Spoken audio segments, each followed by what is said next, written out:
Mas antes disso, outro tema importante que muita gente não compreende em toda sua extensão. O orçamento da União foi aprovado com muito atraso na semana passada e foi aprovado de uma forma completamente irregular. Né? O presidente da República pode sofrer crime de responsabilidade se tentar executar o orçamento dessa forma, assim pelo menos a interpretação de vários técnicos, e de qualquer maneira ele vai furar o teto da forma como foi aprovado. Começa a história desde o início. No domingo, o senador Márcio Bittar apresentou o seu relatório. Naquele momento, no domingo passado, o relatório era 1, inclusive nós do Novo apoiaríamos o relatório original, mas na quinta-feira, no dia da votação, ele muda o relatório. Às 10 da manhã, com o apoio das lideranças do governo no Congresso, é importante dizer isso, porque muitas pessoas acham que quando a gente está falando isso, né, o Congresso botou no colo do presidente da República isso. O próprio ministro Ramos, né, que é o ministro que cuida das emendas orçamentárias, estava lá no plenário no dia da votação apoiando não só o acordo com o relator, como também o acordo que foi feito com a esquerda, né, porque a esquerda acabou não obstruindo o processo de votação graças a um acordo feito com o líder de governo. Só ficaram na obstrução o PSOL e o Novo. E o que foi feito nessa mudança das 10 da manhã? O relator retirou 30 bilhões, praticamente 30 bilhões de despesas obrigatórias, pagamentos de seguro-desemprego, abono salarial, previdência, ou seja, despesas que vão acontecer, ainda mais durante a pandemia, né? Imagina, com o número de desempregados aumentando, mas essas despesas sempre acontecem, porque sempre tem gente tirando o seguro-desemprego, sempre tem gente recebendo abono salarial, obviamente sempre tem gente recebendo a sua aposentadoria. Esse dinheiro vai precisar ser pago, vai ter que ser depois tirado de outro lugar mais uma vez.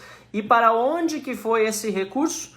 Para as emendas impositivas de relator. Isso é, o relator vai ter 30 bilhões de reais nas suas mãos para distribuir para colegas deputados e senadores por meio, por exemplo, do Ministério de Desenvolvimento Regional, que é o que cuida de obras, né, nas bases dos deputados e, portanto, é o que vai cuidar da execução de recursos que tem muito mais um viés eleitoral, ou até eleitoreiro, né, dos seus proponentes do que um viés de política pública. Portanto, nós encaminhamos uma carta, parlamentares do Novo e depois os parlamentares de outros 9 partidos assinaram conosco, pedindo ao ministro Paulo Guedes que reveja este orçamento, diga para o presidente vetar esses trechos, porque não há condição do governo conseguir cumpri-lo em primeiro lugar, vai furar o teto em segundo lugar, em terceiro lugar, bota dinheiro onde não é prioridade. Nós estamos no meio de uma pandemia, pessoas morrendo nos hospitais.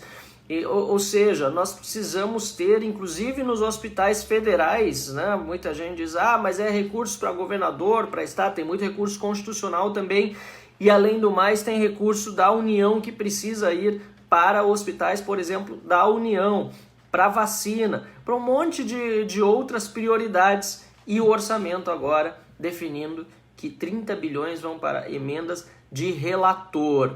Portanto, eu quero aqui alertar todos aqueles que não entenderam a história desde o início. É preciso pressão, sim, agora sobre o ministro Paulo Guedes e principalmente ao presidente da República para que vete esses trechos do orçamento. Não é...